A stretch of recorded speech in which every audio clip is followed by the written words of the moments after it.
अस्सलाम वालेकुम दोस्तों, मैं कवि निसार कोटिया आज पहुंचा हूं जैता का गांव। हमारे जो हाजी जी ताहिर साहब बैठे हैं हमारे पास में, तो हाजी ताहिर साहब ने किस तरह मेहनत की है, कितना उन्होंने मेवात का कल्चर जो जमा किया है, क्या क्या मेवात की तहजीब को उन्होंने लोगों तक पहुंचाया है, किस तरह पहुंचाया है, कितनी मेहनत की है, आइए जानते हैं हाजी ताहिर जी से। तो हाजी जी, मैं आपसे एक बात पूछना चाहूँगा। जो आपने किताब छापी है मेव कौम की तहजीब का आईना, मैंने भी पढ़ी है।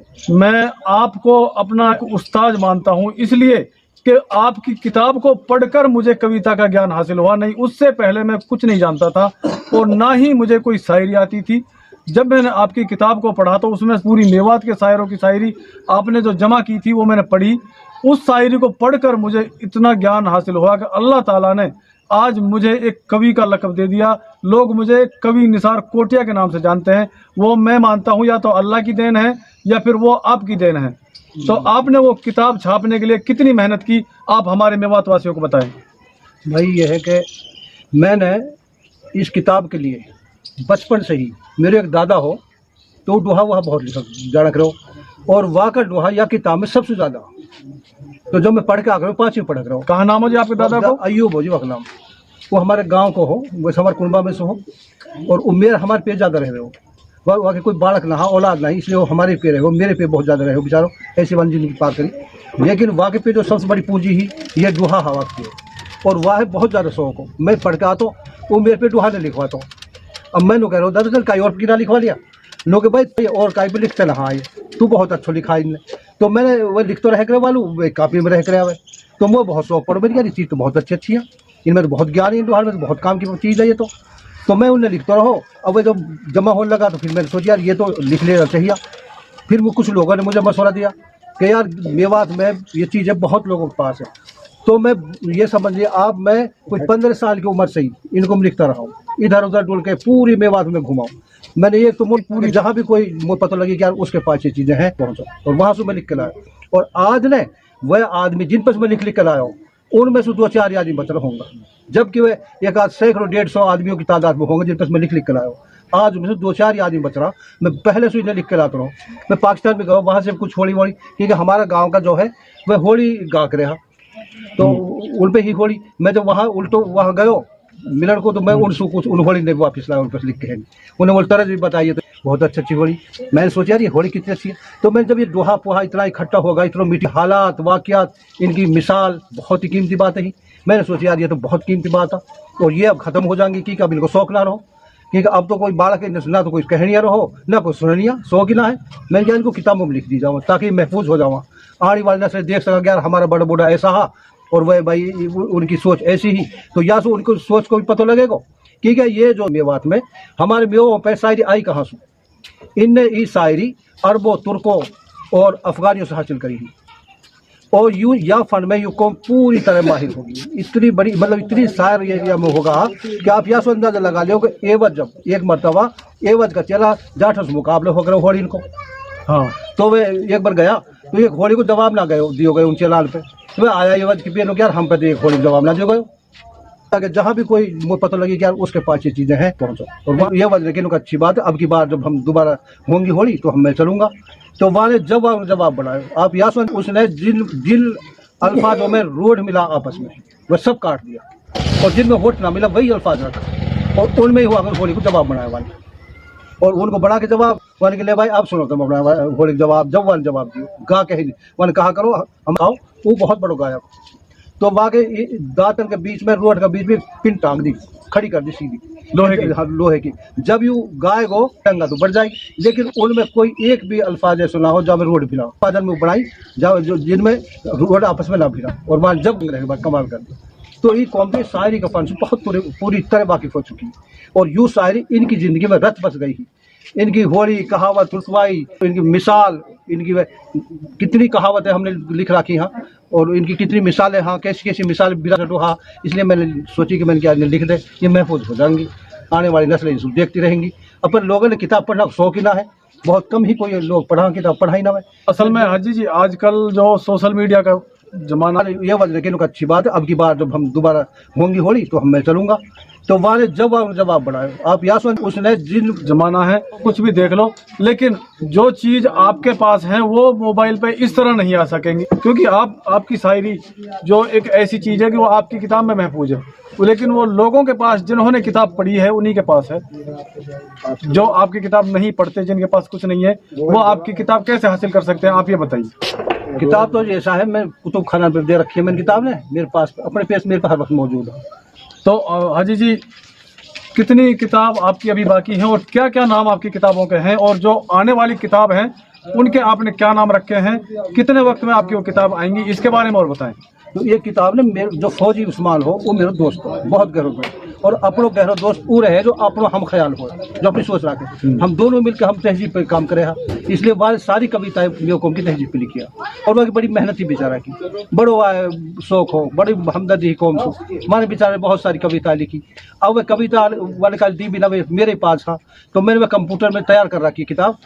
एक तो वह किताब मैं लिखना चाह रहा हूँ, जल्दी वो किताब छप के आएगी इंशाल्लाह, पढ़े या कोई ना पढ़े भाई, मुझे छपवानी किताब तो बहुत जरूरी है, बहुत बहुत। हाँ, और दूसरा ये बातन की किताब, तो वह में थोड़ा बहुत टाइम लगेगा, वो भी छप के आएगी इंशाल्लाह। वह में 600 पेज किताब है बातन की, और मैं ये किताब उर्दू में भी करा रहा हूँ। तो हाजी जी, आपने कवि उस्मान फौजी का नाम लिया तो मुझे उस कवि उस्मान फौजी की याद आ गई, मुझे ज्ञान हासिल हुआ है जो मैं बताता हूँ आपको।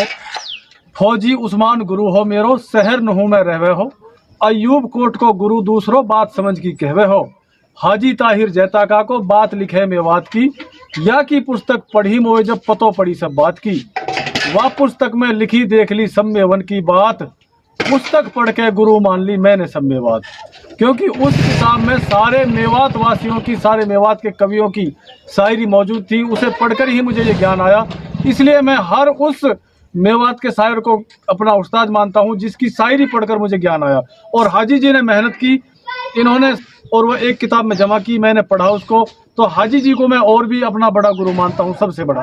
तो हाजी जी और बताएं कुछ अपनी किताबों के बारे में और मेवात की कल्चर के बारे में। आपको जितना पता चला पुराने कल्चर के बारे में आपने किताब में लिखा है, लेकिन चंद बातें आप अपनी जबान से भी बताएं। दरअसल बात यह है कि अपने हमारे जो आने वाली नस्ल है ना, इन चीज़ों से शौक ना हो, जबकि अपनी तारीख को आदमी पता होना बहुत ज़रूरी है।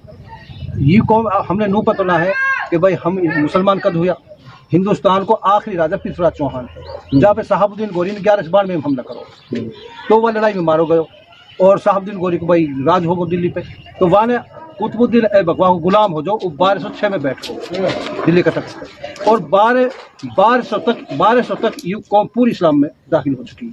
अब बहुत से लोग ऐसा उन्हें पता ना लोग कहवा लोग भाई औरंगजेब ने करा या वहाँ ने करा, ये सही तारीख ना है। तो हाजी जी, एक बात मैंने और भी पढ़ी है, सुनी भी है, पढ़ी भी है मैंने, कि हुजूर सल्लल्लाहु अलैहि वसल्लम के जमाने में ही इस्लाम हिंदुस्तान में हिंदुस्तान में आ गो उस वक्त ही इस्लाम, आप के जमाने हयात में ही, तो उसी वक्त से फैलता फिर चलता रहा। तो 1200 तक तो बहुत ज्यादा फैल गया होगा। और मोहम्मद बिन कासिम भी आए हैं, मोहम्मद बिन कासिम ने भी कहीं तक दीन की दावत, जहाँ तक वो आए थे वहाँ तक दीन की दावत उन्होंने भी दी है। और एक महमूद गजनबी के बारे में कहा जाता है कि वो भी इस्लाम फैलाने के लिए आए थे, लेकिन उनको लोग कुछ और तरीके से एक याद करते हैं कि उन्होंने हिंदुस्तान को लूटा था, ये किया था, वो किया था। तो महमूद गजनबी के बारे में क्या ख्याल है आपका? तो महमूद गजनबी जो हो ना, वो असल में हिंदुस्तान बहुत ताकतवर देश हो, और उनका ही डर रहे हो कि ये ताकत ना बढ़ा जाए, हम पे हमला ना कर दे अफगानिस्तान पे। वही या वजह से इन्हें कमज़ोर करने के लिए, इनको कमज़ोर करने के लिए हर बार महमूद गजनबी ने यहाँ कब्जा करने के लिए वैसे हमला नहीं किया, बल्कि इसको इसलिए किया कि हम पे हमला करने के काबिल ना हो सका मरतबा। और उन हमला में 13 मरतबा में लड़ा, 13 मरतबा, और जो भी जंगें हुई सब जंगों में मेव लड़ा। तो उस वक्त में क्या मुसलमान थे? हाँ मुसलमान पहले, ये तो मुसलमान हर मुसलमान फिर भी, यानी उस वक्त कोई मुसलमान ना जब महमूद गजनबी आया हो। अच्छा, एक बात बहुत आ जाती है बात कि ये मेव कब मेव बने और मेव कब से है, मेव नाम कब रखा गया, क्या बात? मेव जो है ना, ये मैद कौम, यानी आप तारीखें पढ़ोगे ना, कहीं भी पढ़ोगे तारीख को मैद पाएगा आपको, जब सिंध में रह गया, जब इनको मैद कह गया, और सिंध से फिर आगे बढ़ते बढ़ते दिल्ली तक पहुंच गए। लेकिन ये जो अल्फाज हो मैद, ये बोलने की कसर सु मेव में तब्दील हो, हाँ वही अल्फाज हो जासू मैद कहवाए, मैद लफ्ज़ ही मेव में तब्दील हुआ। तो ये वही कौम है जो सिंध में जब रह गई, फिर बाद में ही आ गई, कि अगर दादा आदम के औलाद इस तरह दुनिया रोए ज़मीन पर ना बसती तो ये कैसे आबाद होती पूरी रोए ज़मीन पर। ये ऐसी बढ़ती रही, फैलती रही चारों तरफ। में ही इस्लाम हिंदुस्तान में। तो ये हमारे हाजी जी ताहिर साहब जैता का गांव से, इन्होंने मेवात के इतिहास को बचाने के लिए, मेवात के कल्चर को लोगों तक पहुंचाने के लिए जी तोड़ मेहनत की है और अभी भी कर रहे हैं। इनका इरादा ये है कि ये जब तक जिएंगे इंशाअल्लाह मेव कौम की तहजीब को जिंदा करने की कोशिश करते रहेंगे। ये इनका मकसद है। ये इसी तरह अपनी मेवात के कल्चर को जिंदा करते रहेंगे, इनका पक्का इरादा है। ये किताब कल्चर के ऊपर बात भी मेवाती जो थी वो भी इन्होंने किताब छापी है। तो इनकी जो मेव कौम की तहजीब का आईना किताब एक किताब छापी थी हरे कलर की। तो उसके बाद जब लोगों ने कहा कि इसमें बहुत बातें नहीं है तो इन्होंने उस किताब को एक साइड किया, उसी किताब के 2 हिस्से बनाए। कुछ और बातें जो रह गई थी वो सारी उनमें जोड़ी। एक किताब में कुछ बातें हैं, फिर उसके ही मिलते दूसरी किताब, उसमें बहुत सी बातें हैं। और अब तीसरी किताब में बातों की जो इनकी फहरिस्त है वो उसमें इन्होंने छपवाई है, तो वो भी आएगी। और चौथी किताब का मटेरियल भी इनके पास तैयार है, वो ये बता रहे हैं। और फौजी उस्मान कवि जो मेरे गुरुजी थे, उनकी किताब भी इनके पास तैयार है। तो जल्दी छपने वाली किताब, उनकी एक किताब छापेंगे, 2 ये किताब है। तो एक किताब फौजी उस्मान कवि की भी आएगी, उसमें उसका पूरा जो मटेरियल है वो एक ही किताब में इन्होंने कर दिया है। तो जब किताब आए तो आप इंतज़ार करें और आते ही किताब ज़रूर खरीदें और पढ़ें, ताकि इनकी मेहनत की भरपाई भी हो सके और मेव कौम की तहजीब को हम जान सकें, मेव कल्चर को जान सकें, हम पहले किस तरह जीते थे, सारी बातें हम जान सकें। और तो इसमें हाजी जी का ज़्यादा से ज़्यादा सपोर्ट करें। इंशाल्लाह हम भी हाजी जी का पूरा तहे दिल से साथ देंगे और हम हाजी जी के साथ अपनी जान लड़ा देंगे, क्योंकि हाजी जी की किताबों के जरिए ही मुझे भी ज्ञान हासिल हुआ है। मैं हाजी जी का बहुत बड़ा फ़ैन हूं और हाजी जी का चेला भी हूं।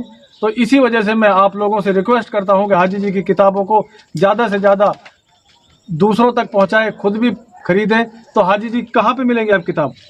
मेरी किताबें कुतुब खाना है जो शकील का है लूहू में, उसके पास मिल जाए, मदरसे के पास में। मदरसे के पास। और पुढ़ाना में? पुढ़ाना में है कुछ दुकानों पे। कौन किसके पास है? नाम में नहीं जानता। दुकान जो वहाँ मस्जिद के पास दुकान है उनके पास है किताब। मस्जिद के पास एक तो हाफिज शहीदुर रहमान की किताब दुकान है एक दुकान पे, और मेरे पास अपने तो क्या नाम लेके वहाँ किताब लेनी पड़ेगी? कौम की तहजीब का आईना के नाम से पहला भाग है, दूसरा भाग है। और इधर आपके जो इधर गोपालगढ़ साइड? हाँ, गोपालगढ़ में है अब्दुल गफ्फार है। अब्दुल गफ्फार वो कुतुब खाना चलाते हैं? उसकी तो दुकान है जी कपड़ों की। अच्छा अच्छा, बजाज की दुकान है उसकी, लेकिन वो किताब रखता है वही, वह मिल जाओगे किताब। तो मैंने इसलिए मैंने आसानी के लिए लोगों अच्छा, कपूर कपड़ा वाले के पास गोपालगढ़ से भी आप ये किताब ले सकते हैं। और हाजी जी आपसे कोई किताब लेना है तो आप अपना नंबर बता दें। अच्छा, मेरा नंबर है 98 130 89 029। तो ये हाजी जी का नंबर है। आप इस नंबर पे फ़ोन करके भी हाजी जी की किताब हासिल करने के लिए संपर्क कर सकते हैं। हाजी जी के घर पर आकर भी किताब आप ले जा सकते हैं। तो मैं आप लोगों से यही रिक्वेस्ट करूंगा कि मेवात के कल्चर को जिंदा रखने के लिए हाजी जी की किताब को ज़रूर पढ़ें और उस पर अमल करने की भी कोशिश करें।